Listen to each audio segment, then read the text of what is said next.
रुआ देख लो कि फाटल लुगरी पहना के लोग नहवा में करेला काय सारा जीवन लोग नीमन कपड़ा देला तो उस दिन काय फाटल कपड़ा पहनावल जाला। हमारा एक दिन सोचनी कि भाई ई का कारण हो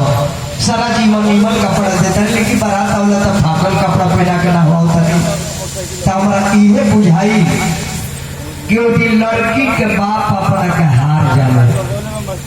कल की बेटी अब हमारा लगे शक्ति ने के तरह के वस्त्र देवे के हम जेकरा घर खातिर पोसले रही उलवाई बोलावे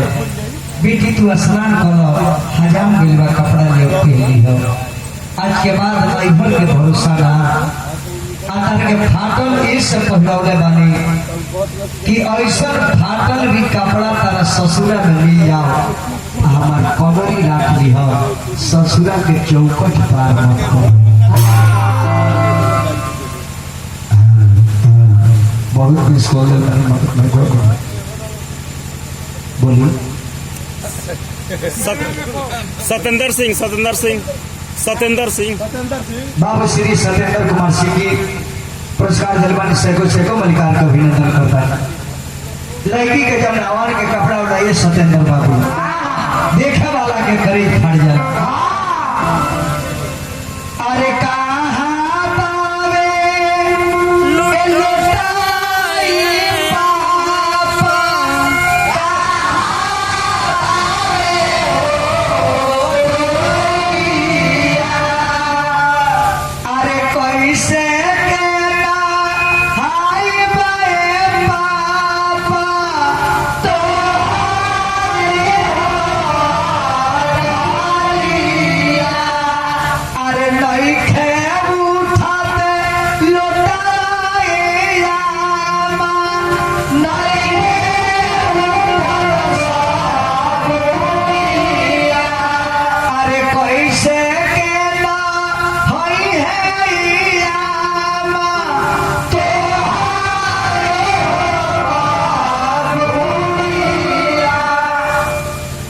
लड़की स्नान करके सतेंद्र बाबू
Yeah.